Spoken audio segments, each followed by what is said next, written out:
On the 10th of March 2019, Ethiopia saw a disaster to the likes that they hadn't had to face since the infamous aeroplane hijacking of Flight 961 back in 1996.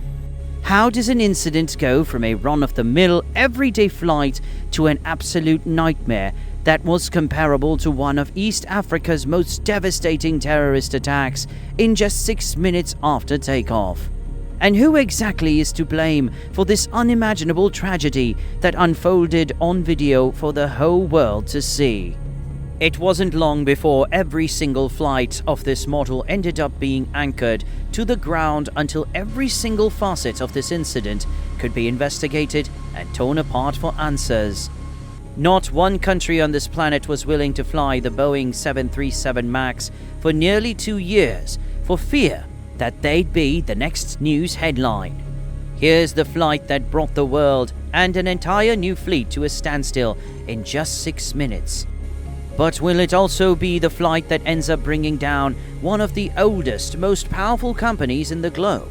Let's take a dive into the circumstances surrounding Ethiopia's Flight 302. Flight 302 had a promising start to what should have been a very long life in the sky. She was a brand spanking new Boeing 737 MAX. And when we say new, we mean it. The 737 MAX completed its certification and test flights in early 2017, and the first sale of the new narrow-body Boeing was completed and delivered to Malaysia by May of the same year. She was a beauty that was 6 years in the making for Boeing. Now, normally we don't go this deep into an aeroplane just because it's a shiny new model, but this is important to the events that would later play out. So bear with us. Airbus, Boeing's biggest competitor, has sold more passenger planes and jets than Boeing has in the last 10 years or so. And the best way to get themselves ahead of the competition again was to go against Airbus, with a model that would cost airlines less in the long run. More efficient fuel usage, less training time needed for pilots before flying a new model, and better technology that could automate as much as possible. The MAX had all of the upgrades. It was definitely more fuel efficient. The narrow nose made her more aerodynamic. She has distinctive split winglets and more airframe modifications than we have time to mention. The point is, the 737 MAX's release was highly anticipated, and her general shape has been emulated in more variants since then. The thing about the Boeing MAX that was the most unusual was its engines. They were huge. They had to be to hold all of the new upgrades that they had to carry. They were 1.8% more fuel efficient. The anti-icing system that ran through the entire plane ran through the engines too, and in later observations led experts to fear that all of these functions in the enormous engines could cause the barrels to overheat. To make matters more complicated, all that size and weight meant that they needed to be placed a little differently under the wing than engines on the 737s usually were. Normally, engines rest relatively at the center of the wing, but the MAX's engines just wouldn't fit. So they were placed more toward the front, leaving a sizable part of the engine out from under the wing at its front end. This meant that there was more weight placed on the front half of the plane, so the hydraulics and fuel tanks were adjusted to compensate for this unequal dispersion of weight to keep the craft in perpetual balance. The mechanics and engineering needed to make up for this isn't all that complicated. The internal computers manage these weight discrepancies all the time in every single passenger aeroplane already. But the size of these engines weren't exactly just a piece of luggage that was heavier than usual. These things weighed 4 tons each. That leaves about a ton of badly dispersed weight sticking out the front of each wing. This extra weight comes with more power, and more power throws the plane off too. Those massive engines pushed so hard that they had a habit of pushing the plane's nose up, regardless of what the pilot's instructions were inside the cockpit. In other words, the MAX just required more help than simple hydraulics could handle on its own. So the system was upgraded with a special programming system designed to monitor the MAX's tilt every time it was forced upward. This program is called the Maneuvering Characteristics Augmentation System, or MCAS for short. When hard thrust from the back of the engine fans combined with that dragging weight on the tail, it forces the nose to tilt up. The angle of attack sensors pick up on the discrepancy before it's even noticeable, and they send the message over to MCAS, and MCAS kicks in to put the plane into a slight dive to correct the balance. This would happen multiple times during a flight, and so far every single simulation and test flight showed that the program held up well. Unfortunately, the new MCAS system was never properly declared when the MAX was released. Boeing just put out a small note of MCAS on their general notice board, and no one even noticed it. Because who reads the fine script anyway? No pilot has ever trained or taught to recognize the foreign program's workings or how to handle any potential problems with it. There was no rulebook for the MCAS system to follow. If everything went as planned, the correction would be so smooth that the pilots and passengers wouldn't even notice the plane's constant but slight up and down seesaw in the air. But MCAS ignores pilots' commands completely. If something goes wrong with the program or any of the sensors that's sending it faulty information, well, then a pilot needs to operate the entire craft manually, which they would be able to do if they could turn off MCAS. But how could a pilot even do this if they have no prior knowledge of such a system making decisions for them? In fact, they couldn't even begin to know where the problem was coming from, because it wouldn't be on the list of training they received of potential malfunctions. Surely you can see how this could become a massive problem along the line. But Boeing was so certain that MCAS would run smoothly that they didn't even bother to consider that anything could go wrong. And Boeing marketed the 737's MAX's release with most of its emphasis being laid on the fact that the MAX would fly and operate just like any 737 before it.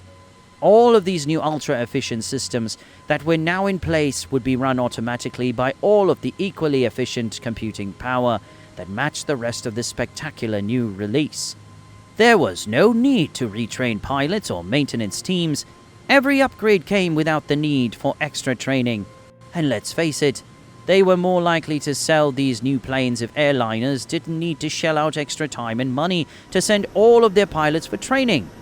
Otherwise, they could just buy another passenger plane if they needed to.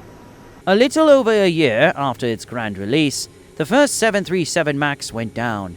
Lion Air Flight 610 went down off the north coast of Indonesia just 13 minutes after takeoff, killing every single one of the 189 people on board. After the investigation was completed, it was determined that the fault lay with the aeroplane's angle of attack sensors. The false information it was sending to the pilots made them over-adjust the plane's tilt, leading to their eventual deadly crash when they reached a complete vertical position in the air and went into an unstoppable free fall. Flight 610 is definitely on the docket for a future video. Flight 610's fate is so closely tied to its brother that the two will forever be intrinsically linked to one another. Since it was reported that Flight 610's fault technically lay in its angle of attack sensors programming, this was seemingly a once-off issue. There was no need to inspect any other crafts in the new MAX range. The blame wasn't contested too hotly, because the circumstances that the Indonesian flight went down in could feasibly be attributed to the sensors and the programs meant to run them malfunctioning. Lion Air was not satisfied with this explanation. However, they did their due diligence, and when they discovered the new MCAS program hidden in the fine print, they questioned its functionality. The request for an investigation was picked up by the FAA. That's the Federal Aviation Association, if you are wondering. After taking into account all of the 737 MAX aircraft sold over nearly 2 years all across the world, and the possibility that MCAS was to blame for Flight 610, the experts at FAA came together, and they crunched some numbers. Their calculations came out with jaw-dropping results. If their calculations were correct, then that meant that if it was indeed the MCAS system, as Indonesia was suggesting, then there was a predicted accident rate of a major crash once every 3 years in the 737 MAX range. But if their situation was so dire, then why wasn't every single MAX grounded immediately? You need to remember that investigations and predictions were coming out faster than Boeing. The FAA and the reports that brought those first few new aircraft could even begin to go through, and none of these theories had been proven. It was all theoretical for the time being, and both the FAA and Boeing were being as quiet about this report as they possibly could be.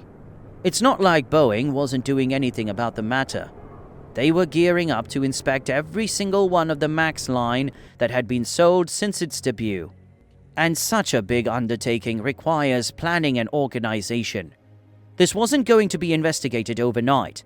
That's just the reality of the matter. And quite frankly, if the MCAS system was a ticking time bomb, well then this could be an absolute disaster for Boeing's already shaky reputation.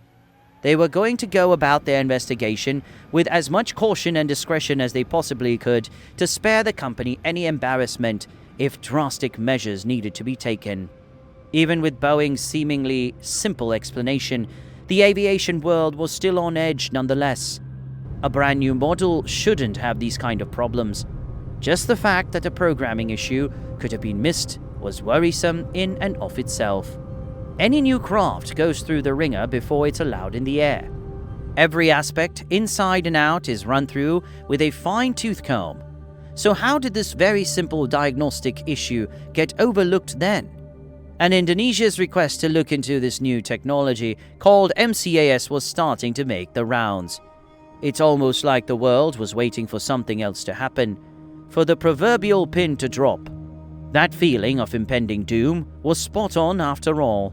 Just 5 months after this terrible crash, on the 10th of March 2019, Air Ethiopia's Boeing 737 MAX rolled out onto the runway for its scheduled flight from the capital city of Addis Ababa to Jomo Kenyatta International Airport in the capital city of Kenya, Nairobi. This route between the two countries is a regular one, and since it takes less than 2 hours, or 1 hour and 56 minutes, if you want to be exact, it's a route that's sometimes taken multiple times a day, especially during peak holiday season. Flight 302 had been delivered to Ethiopia just 4 months ago and had been operating smoothly in its short time at its new home. Captain Yared Getachew was just 29 years old. Of his 8,112 logged flight hours, half of that time was spent flying Boeings. Actually, he'd flown only Boeing aircraft in the last 2 years and was promoted to captain in late 2017. And by all accounts, his record was relatively clean and unproblematic. Getachew was the son of 2 surgeons and one of 5 siblings. His parents were very proud of their son being the youngest captain at the airport. But honestly, the crew at Addis Ababa Bole International Airport weren't too surprised about the promotion. Getachew was dependable and steady both in the air and on the ground. You couldn't ask for a better pilot to take charge of a flight. First Officer Ahmed Nur Mohammed was a 25-year-old recent graduate and had an equally unblemished record. He had 361 hours of flight logged, with more than 200 of those hours on a Boeing 737. A little more than 50 hours was done on the Boeing 737 MAX, and all of those flights were short domestic flights, or to direct neighboring countries. If you're wondering why the pilots were so young, well, Getachew had the appropriate flight hours behind him, making him a senior pilot. As far as experience went anyway. He certainly spent enough time behind the yoke of Boeings. They'd become a bit of a speciality for him by this point. And these short flights between neighboring countries with almost identical weather conditions and climates were perfect for any newer pilot to bring up their hours. But as we'll discover soon enough, lack of experience would have nothing to do with the events that were about to unfold. Of the 157 people on board, 149 of them were passengers. Only 32 of them were from Kenya and 9 were Ethiopian citizens. 22 of the passengers were affiliated with the United Nations Food Programme, and they were headed to the UN head offices in Nairobi to receive further instructions on their next deployment. Actually, many of the passengers were affiliated with the UN in some capacity or another. Spokespeople, volunteers and organizers for UNESCO, UNITAR, the International Organization of Migration, the Catholic Relief Program, and the Norwegian Refugee Council were all present. The flight was considered a UN shuttle of sorts because of how many of their affiliates and employees were on it, and the rest of the passengers were tourists traveling between the two countries. The Slovakian politician Anton Hrnko, his wife and 2 children were also flying that day, as well as a prominent peacekeeper from Uganda, Christine Alalo. The amount of people on board Flight 302 that dedicated their lives to changing the world for the better is more than we've ever reported on in a single video. Every passenger, the crew, and all of the luggage was loaded in less than an hour, and 302 was off the tarmac at 8:38 in the morning. The day was clear and sunny already, the ideal conditions for flying. At first, takeoff went just as it should have, but before the runway could even fade away from view, the pilots got their first alert from the dashboard. Almost to the letter, the situation played out like it did with Lion Air Flight 610, except this time the system didn't wait until they reached cruising altitude to malfunction. The nose went up just as it should during takeoff, but when the landing gear folded up automatically, signaling the pilots to gear up to add that extra thrust needed to gain height, the stick shaker in the captain's hands started shaking violently. Just 45 seconds after takeoff, the violently shaking stick in Captain Getachu's hand is telling him that the aircraft is stalling. They're going too slow. The angle of attack sensor at the nose of the plane promptly gives out and starts sending the wrong information to the MCAS system. Getachew proceeds to do everything right, everything that his training has told him to do. Getachew instructs First Officer Muhammad to raise the wing flaps. They get back up to a 15-degree angle, and he gets them back to the appropriate speed, just like they should have during takeoff. The angle of attack sensor tells the MCAS system that they're tilting too much, so MCAS kicks in to correct the plane's position based on this information. But remember, the nose needs to be upright now. 302 is in the middle of takeoff, but the malfunctioning sensor isn't picking up on that, and the messages it's sending is telling MCAS to keep forcing the nose down. So Getachew is fighting with the yoke, putting all of his might into pulling the nose back up, but MCAS keeps forcing it down. He engages the tail flaps to help him trim them up using wind force. Again, they momentarily pull back up to the angle they should be, but MCAS just works against the trim. The wing flaps and Getachew's physical fight with the yoke. For nearly 2 minutes, the plane bobs and weaves in the air. It dips down and tilts up, only to rinse and repeat over and over again. The passengers and crew are panicking. They're riding a roller coaster during takeoff, and the captain is in the middle of trying to stabilize them. He hasn't got time to tell them what's happening, what they need to do to brace themselves. Getachew is completely focused on fighting the controls against a computer that's hell-bent on willing its intention. At one point, he exerts more than 90 pounds of force against the yoke in an attempt to win back control.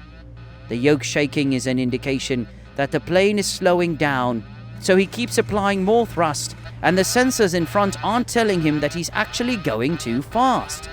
He manages to radio a request to control to turn back. Control immediately reroutes 2 approaching aircraft to clear the runway for him. They have no idea what's going on, and Getachew and the first officer can't spare the time to tell them. Right now, they need to regain full control so that they can turn around and land. At 3 minutes and 33 seconds after takeoff, Getachew realizes that this might be a problem in the programming or with the computers. So he shuts off all autopilot functions in an attempt to manually fly the plane. This would have been a smart move under normal circumstances, and should have given him control of the craft fully. But MCAS is designed to override all systems, so it didn't help at all. Not that it mattered much. By the time MCAS had already pushed the nose down so far, and the scrambled readings have led Getachew to continuously speed up too much. He manages to hold on to control for long enough to begin turning right, but the autopilot is off, and the trim can't be manually controlled at this incredible speed. The pure force they need to turn the wheel manually from inside the cockpit is greater than any mortal man can exert. So he instructs Mohammed to turn the trim operation on to help them. Again, Getachew and Mohammed did everything they should have under the circumstances, but all of their efforts were fruitless. 4 minutes after takeoff, and the plane is already in a complete nosedive. They were going down at 700 miles an hour. They were at that point quite literally supersonic. There's no way for a man to fight a yoke against the incredible strength of those speeds. Getachew and Mohammed are forced to watch the ground come closer and closer, and every indication is that they fought those controls to tilt the plane back up until the very last second. They even tried to manually roll the tail stabilizer flaps by cranking the wheel inside the cockpit, a maneuver that hasn't been necessary since the 1980s. Exactly 6 minutes and 5 seconds after takeoff, every single one of the 157 people on Flight 302 died instantly. They hit the ground so hard that the plane was shattered into a million pieces, and so were the people on board. Not one person on board was in any condition to be identified by appearance alone. The wreckage was driven so deep into the ground that earth-moving machinery had to be brought in to dig the wreckage out. And now we get to the sticky affair that is the aftermath.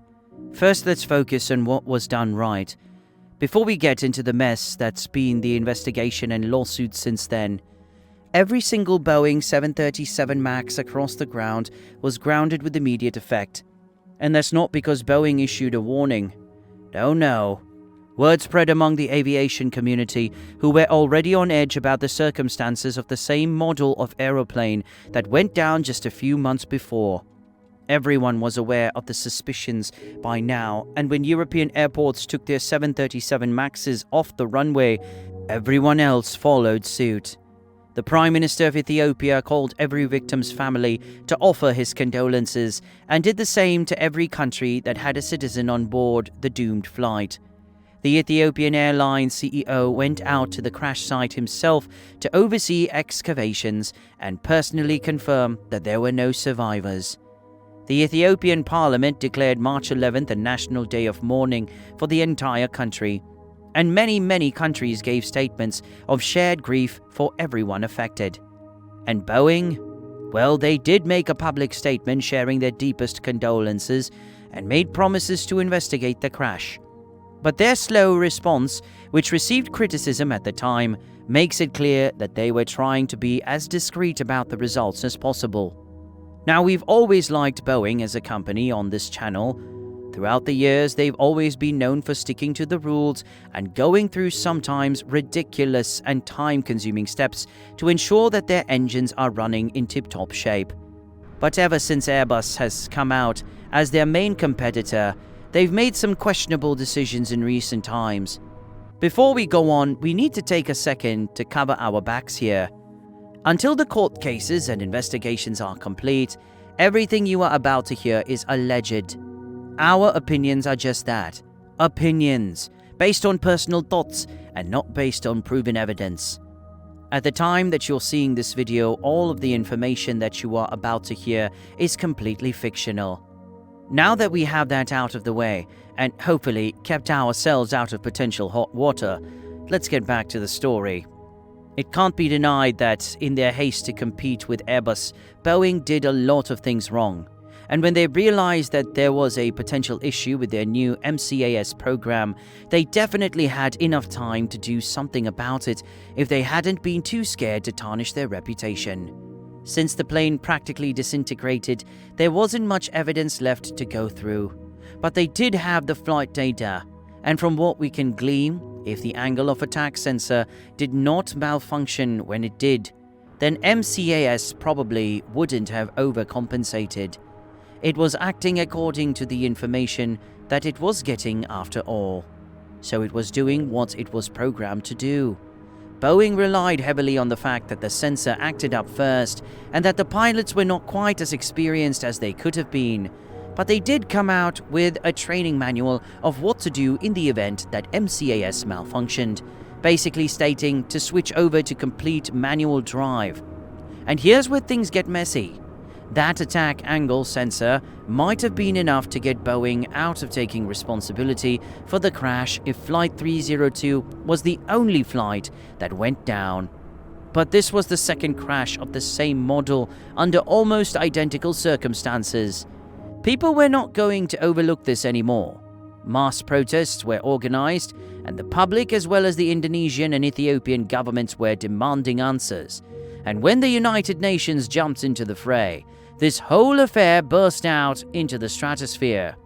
Now Boeing had to answer for the crash, and it didn't help that several whistleblowers came out of the woodworks upon hearing the news, claiming that concerns about MCAS were brought forth several times during the MAX's development. So far, the FAA discovered that Boeing had been intentionally hiding the results of its findings after the second crash. In their desperate attempt to cover up an egregious scandal and to save face, there was much more at fault with how Boeing ran their entire operation than just the MCAS system. There were unapproved sensors installed on the MAX, as well as improperly routed cable harnesses. These informants also brought into question many other models released since the 2000s, all rushed out to compete with Airbus and with heavy constraints on budgets. All of this is still under investigation, so we must add that it's all alleged for now. But things are not looking good for Boeing. In nearly a century of operation, they've never allowed budgets, shortcuts, or office politics to affect the safety of their passengers.